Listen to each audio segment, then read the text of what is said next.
Welcome to my realm of terror.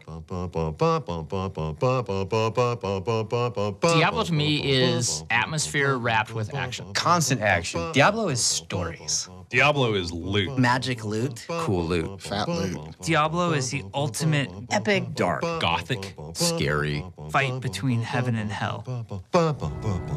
No one would know where that's from, probably.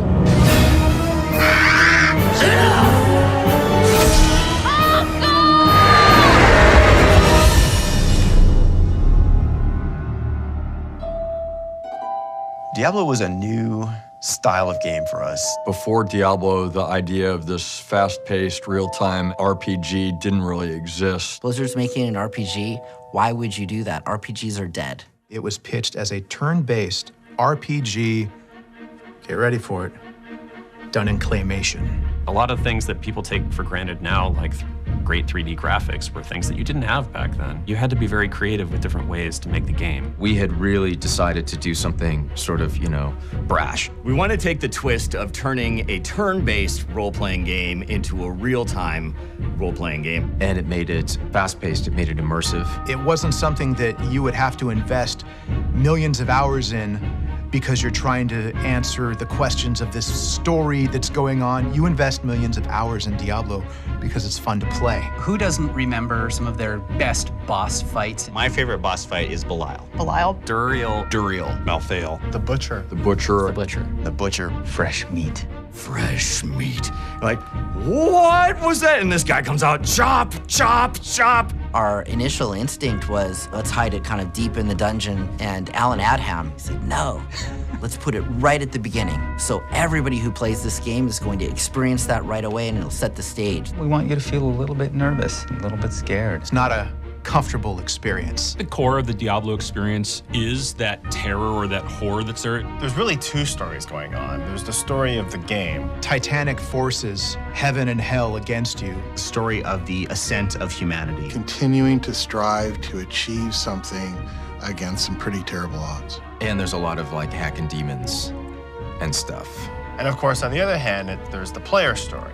The story of staying up way later than you should have. If I could just get to that next waypoint. Oh man, I'm super close to leveling. Okay, That boss is right around the corner. Before I knew it, it was dark. okay, I'm just gonna play through this last area and I'm gonna close this out. I called in sick to work that very first day, the very first time I installed Diablo. I finished the whole game in one sitting. You're invited to just come in and stay a while. Hours, days, sometimes even weeks. Deckard Cain says it, stay a while and listen. Stay a while and listen. Stay a while and listen. Stay a while. Stay a while. Stay a while and no, I can't do it. Stay a while and listen.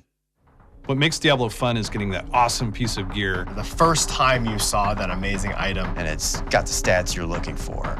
just completely changed how you thought about your character. Oh my gosh, I got this set item. Hey, do you have this set item? And it's that camaraderie of being with your buddies and yelling at each other. And then when suddenly someone turns their hostile flag on and then kills half the team when they're in the middle of a boss fight. I just died. I don't get to get revenge on the bastard who killed me. Coming this close to killing Diablo, Missing the treasure goblin. having to do it all over again. But then finally doing it, that's also what makes it satisfying. I actually would like to see Diablo harder. I think that there were a lot of things that took a while for people to discover and find. Best kept secrets of Diablo, Secrets. Probably the biggest secret about Diablo is if you click the gemstone 1,000,001 times. Are we talking about the chat gem? The chat gem? I don't know how much I want to talk about that one. We're not allowed to do chat gems anymore. There was a gem in the user interface, and someone decided you could click on it. And people start attaching meaning to that. What's up with the chat gem? What does the chat gem do? We think the chat gem does this. It's not 1,000,000 times, it's 1,000,001. 1 million, 10 million. Tech support would constantly get telephone calls. Try clicking it 100 more times. The chat gem did exactly what the chat gem was supposed to do. It never did anything. Completely functionless. And of course, when you deny things, people start imagining it's real. There is no cow level. Cow level?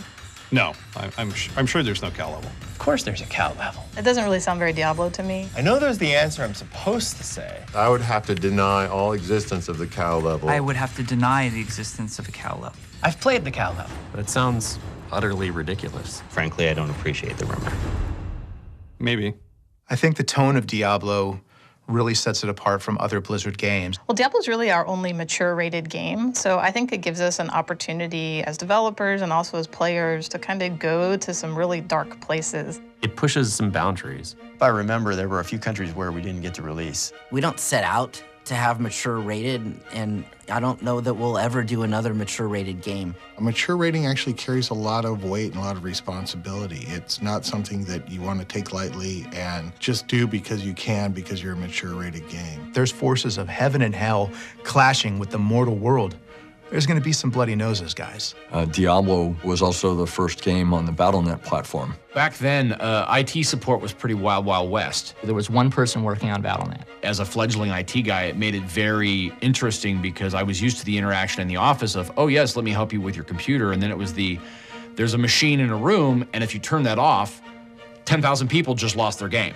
This is too important to have it be one person's part-time job. And so literally Diablo created the Battle.net team out of nothing. I remember when that service was amazing that there were 1,000 or 2,000 people online to play games with you. And now we look at the order of millions upon millions of people that engage with our games. I think one of the goals in development on Diablo 3 was accessibility, right? We wanted to be really accessible to players of all skill levels. The game should be pick up and slay. So we did a lot of experiment with what we called like action storytelling, where a lot of it would happen out in the world, and that's really, I think, where the game found its feet.